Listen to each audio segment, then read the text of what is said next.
Hi, I'm Paul Feiner. I'm the Greenburgh Town Supervisor. I'm Pauline Mosley. Welcome. And we have a really interesting program today. We have a young man who's accomplished a lot, and it makes you feel optimistic about the future. Absolutely. Pauline, could you introduce Ethan? Yes, with us today is Ethan Zhou. Did I pronounce your last name correctly? Yeah. Ethan Zhou. And he actually attended Camp Cryptobot a few years back in 2021 with Mr. Sarlo, who's our high school pedagogical expert. And maybe, Ethan, you could tell us a little bit about that experience, and then John could ask you some questions along with Paul. So thank you for coming all the way from Massachusetts to this wonderful show. Thank you. Thank you so much for having me. Yeah, I really enjoyed Camp Cryptobot as a whole, and even though I did it when it was the pandemic and everything was online, I still had so much fun. I mean, my most vivid memories were using the spheros and coding them, and using that to send encrypted messages, learning about cryptography, all of these computer ethical concepts and these cybersecurity concepts. And all in all, I'd say the fun activities and everything really inspired an interest in me for cybersecurity and computer science. And that certainly has led me to a lot of what I've done now. What school do you go to now? I go to the Massachusetts Academy of Math and Science at WPI. It's a public school in Worcester, and students are allowed to take classes at WPI in their senior year, so it's very fun. Oh, that's great. And That's great. No, as I was looking at some of your accomplishments, which are quite many, but at Camp Cryptobot, we're very proud of you. But I was noticing that you were doing a presentation on AI, artificial intelligence. Can you expound on that? What is AI exactly for those that don't know? Yeah, awesome. So AI stands for artificial intelligence, and it basically means simulated human intelligence via computer systems. And that means that AI tries to perform tasks such as pattern recognition, learning from experience, analyzing data, and complex decision making. All of these tasks normally require human intelligence to perform, but sometimes it can be done by computer systems, and that's AI. And that allows for countless capabilities, honestly, and they're only expanding as AI becomes more and more advanced. I mean, right now, it allows for generative AI, so I'm sure many of you guys will have heard of ChatGPT or DALL-E by now. Yep. And it is generative AI, which also leverages natural language processing in order to act as a chatbot that can understand the English language and generate human-like responses, and that serves as a very useful tool. As I mentioned, natural language processing is another capability that AI has to understand human language. There's also image recognition. I know in the medical field that has various applications where if an AI is trained on image data sets of diseases, it might be able to recognize that in an image of a patient. So all in all, AI has countless capabilities, and I'm very hopeful for its future. There are some concerns when it comes to privacy and some of AI's other capabilities when used maliciously. But overall, it seems to be serving as a great tool, and I'm very excited. Could you tell us a little bit about the camp, where the camp is located, and how you familiarize yourself with that camp? Oh yeah, for sure. Camp Cryptobot, located at Pace University, and I took it, as I said before, during the pandemic. It was a virtual year in 2021, so sadly I didn't actually get to come down here and do the camp, and it seems like it has so many fun additions when you actually do it in person. But online, I got familiar. It was mainly through my mom because she was looking for camps. I was complaining a lot to her over the pandemic that I had nothing to do and I was tired of sitting at home all day. So she asked me what I really wanted to do, and I told her, Well, when I was a kid, I liked programming in Scratch, and my dad always said that like I was really fascinated in computers. So I think my mom sort of took it upon herself to find a STEM-oriented camp focused more on digital computer and like cybersecurity type of content. And through that, I was able to attend Camp Cryptobot, which was a really great experience, especially when I was really young. After you finish the schooling that you're doing now, what's your goal? My goal, well, I'm only 16 years old, so I don't have a dead set goal in mind yet. But I do know one thing for sure, and that's that I want to be involved in technology in the future. Right now, I'm thinking about like a tech entrepreneur, making my own technology, but anything is bound to change, so that's not set in stone yet. So Mark Zuckerberg is sort of like on the way out, I guess, and he should be worried about you. It's sort of interesting because I was sort of thinking that, I remember there was a slogan, "Don't trust anybody over 30," and for 16 people your age, smarter than Very say the Zuckerbergs, because what they did now is old. That's completely right. Yeah. Yeah, well, it is in the hands of the youth, and what we've learned as youngsters, you can see how far it's come now with the youth like Ethan, and even with regards to the education that's available to them. For instance, Camp Cryptobot is a free camp. And and the camp's located at? The camp is located at Pace University right here in Pleasantville. So is Pace sort of unique in terms of having this type of camp, because it seems like such a great opportunity, and I'm wondering if a lot of colleges are offering the same thing. Well, I think Pauline would be better to answer that question. Yeah, other colleges offer camps, but our camp is, like John said, is a free camp, for one thing. And we partner with the United States Navy, and we teach cybersecurity and cryptography, utilizing various technology modalities such as the Sparrow, the drones, and we also use water robotics, which is the sea perch. So it makes the camp very exciting, and we really encourage young women.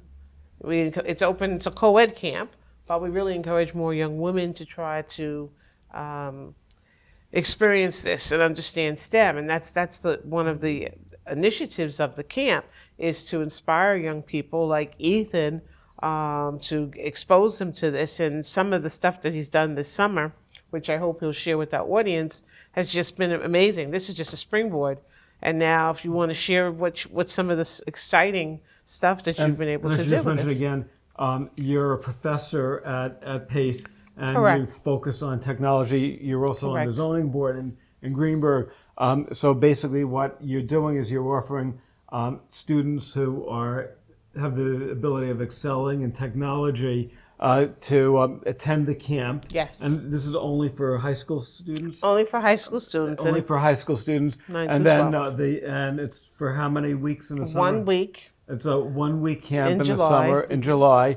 And then from there, they'll get the skills that could help them with their life. If the Navy is funding this. No, National Science Foundation is funding it, but the Navy is a partner, is a sponsor. So they're a sponsor. Yes. So do they expect graduates of this to join the Navy? No, the Navy is there just to help with the soldering of the robots, and also to share their stories about how cryptography plays an important role in our military as of today. But as far as recruiting the students, they don't do that. It's interesting because before we go into what you've done, there's a couple students in Greenburgh, and they started a Tech Angels program, and every other week they go to the community center and they offer free advice to seniors who can't figure out how to shut off their iPhones or how to turn it on, like the simple things. But you've had like so many interesting experiences after you graduated from this camp, and maybe you could tell us a little bit about some of your successes.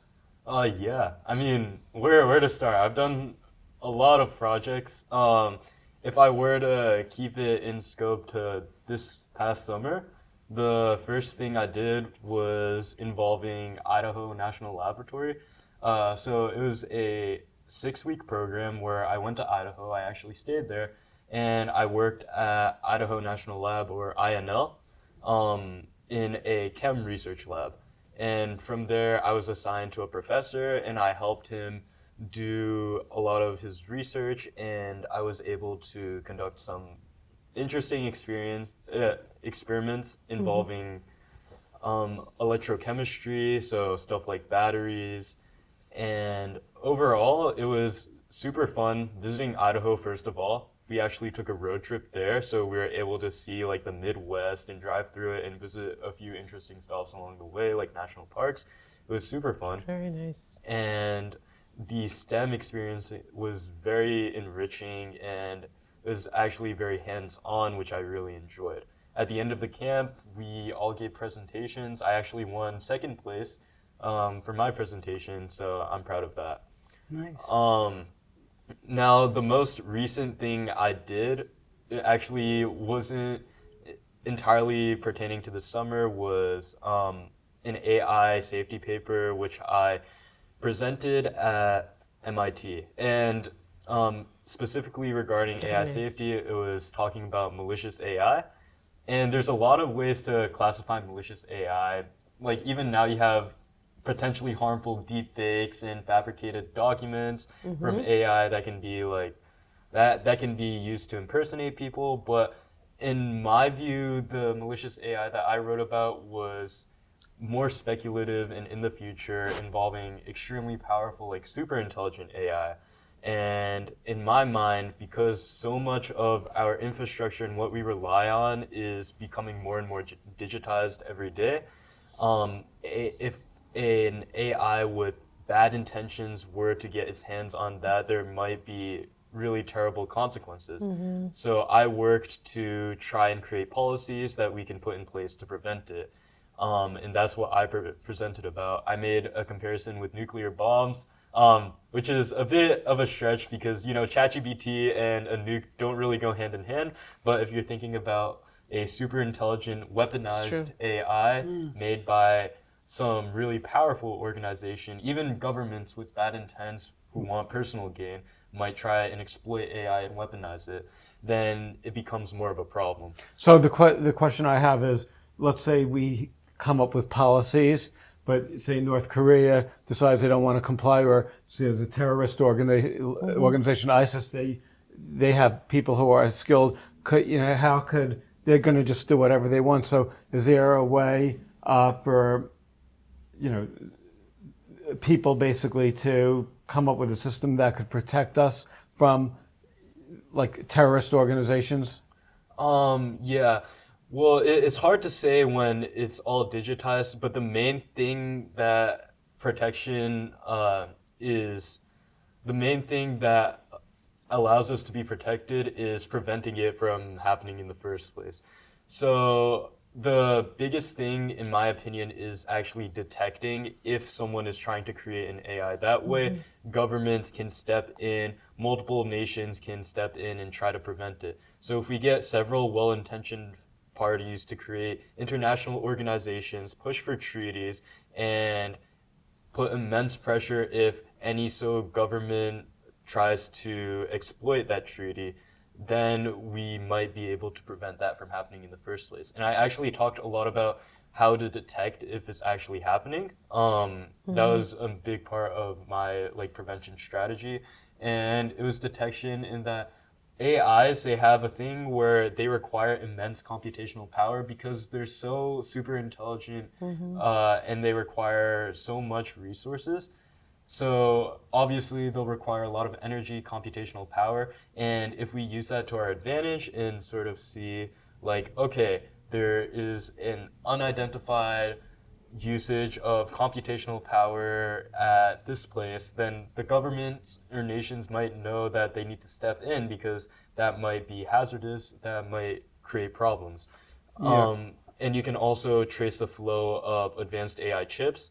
I know if you're trying to create an even more powerful AI, that's going to require a lot of AI chips. So having a lot of manufacturers like NVIDIA talk about or have them give reports to governments about who is buying and if it's like in bulk, so that they can detect the flow of it and see if anything is happening under the radar and sort of try and put a stop to it. I had a question just about the camp.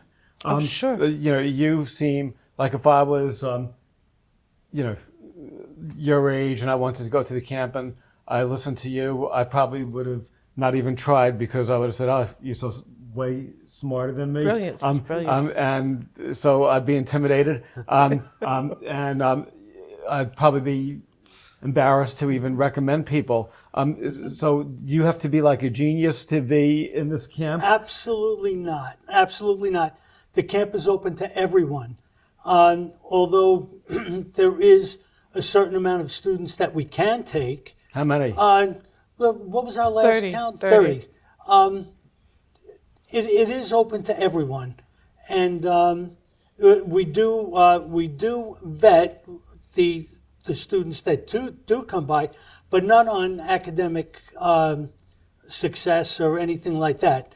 It is open to them, to every student that applies, So you have to be a 9th grader to a 12th grader? 9 through 12. And that's where my role comes in, because I'm a retired high school teacher, and I taught up at Beacon High School. And with great, with pretty good success up there. And, it's partially an inner city school, so it was, so I have experience with all types. And this camp is open to anybody anywhere in the country?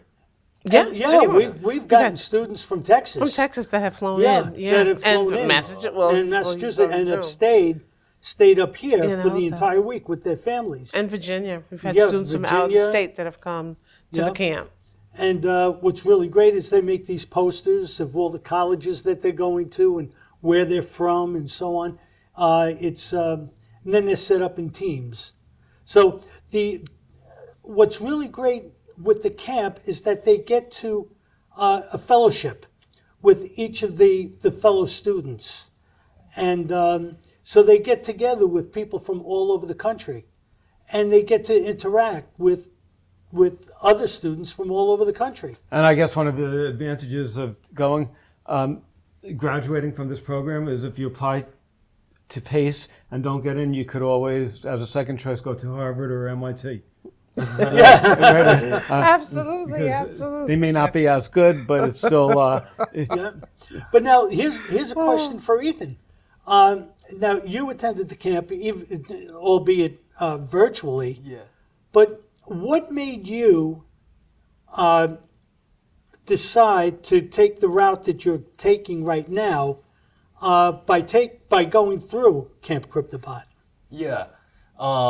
So first I'd like to comment on like what you said before. When I was like an 8th grader, I was very little, so that was so long ago. I mean, technically rising freshman when I attended the camp, so I definitely wasn't like doing crazy research or all of that. So certainly to anyone who's interested in like attending the camp, I would recommend it wholeheartedly. Don't be intimidated. Everyone's welcome.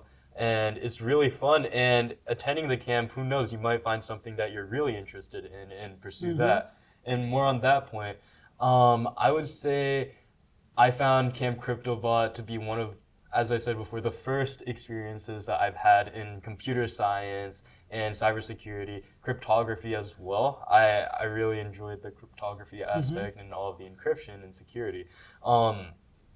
And in my opinion, when it's like your very first experience, that definitely has a larger impact. It sort of shapes what you want to do. Because before, at school, I was really bored. I didn't know like what I didn't know about encryption. I didn't know a lot about computer science. We had a few like computer involved courses, but none of them were too like appealing to me because classes were all normal like school classes. And I wanted something a little bit more in like the digital world, I guess. I didn't know it then, but I know it now. And sort of going to Camp Cryptobot helped me find that I was actually interested in that. Subsequently, I went to many more camps involving it. I came back to Camp Cryptobot to help as a helper. Yes. Because I was very appreciative of everything that went on. And we hope you'll come back again. Yeah. And if somebody wants to apply, when do applications have to be submitted? We usually start Yeah. like February. We'll announce it on our website, and we usually take applications up to about April. And sometimes we get over like 200 applications, and we have to sit down, and that's where Mr. Sarlo's expertise comes in with the selection committee to select based on so we can get a diverse population. Do most of the high schools in this area, are they all familiar with the camp, like the guidance counselors? Yeah, we make it so that they are familiar with it, where newsletters are sent out and so on, so that this way they are familiar with it. And we do get quite a bit of applications right here from the Greenburgh, Ardsley, White Plains area.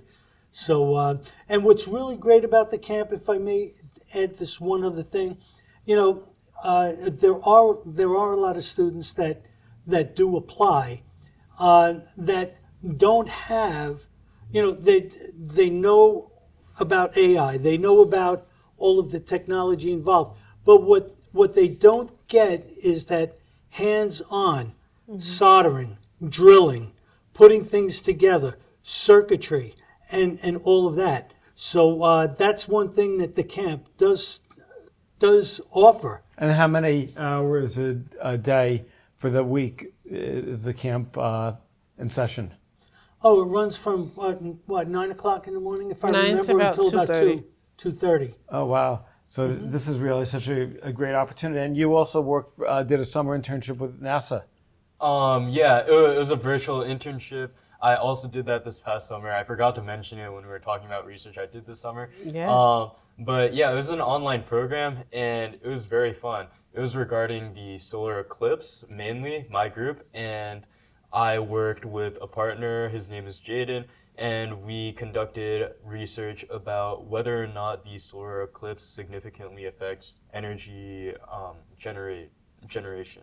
And we found that it does indeed for that day affect energy generation, not so much for the entire week. So it's not too significant, but at least power companies know that they might need to brace or get ready for the solar eclipse because there are a plethora of weather effects induced by it, and that causes several changes. I was thinking when just listening to you, what I sort of like is that you're saying, oh, this was fun, this was great. You have such a positive attitude. And I think that is really what is one of the most important qualities for somebody who wants to be a success. And you're a great ambassador for the program. And, I know you're going to have a great future. In fact, I'll probably be showing this to my family members in 20 years. And I'll say, look who I interviewed. This will probably be my claim to fame. Absolutely. I'm honored. So I'm not going to get rid of this tape. I am wondering if you had any advice for other students who may not be as intelligent as you, but who want to go into the field. Well, I don't think I'm particularly intelligent. I just think, I followed my interests, and I was really passionate about it, and doing all of that certainly helped me get into positions and get that experience that really helped me bring me to where I am today. And advice I have for other students with really similar interests as me is certainly go for every opportunity. Like, don't ever get intimidated if you see that, this program only has like a couple of % acceptance rate. You still want to apply, still try hard. working hard and doing your best will certainly show if you actually do it. And eventually there will be that program, there will be that school that appreciates your effort, that sees it for who you are and what you're trying to do, and that will give you that opportunity and that experience. And that will help you gain even more experience and opportunities later on. It's like the snowball effect. So if you're having trouble on starting, I would certainly say go for every opportunity, try hard. You'll make it eventually, and yeah, keep following your So when you passion. came in second place, instead of being upset, being second place, you have to say, listen, I at least got second place, and a year from now I'll be getting the gold and first place. Yeah, It's not, that's the mindset. Yeah, I sure. once learned that the people who are most successful are the people who did not always get first place. Exactly. Because if you know how to smile when you don't come in first, then you have a better chance eventually of being successful. The people who never have had any bumps in the road are the ones who have problems. But you're really such an inspiration. And thank you. Do you do like consulting also? I'm talking about.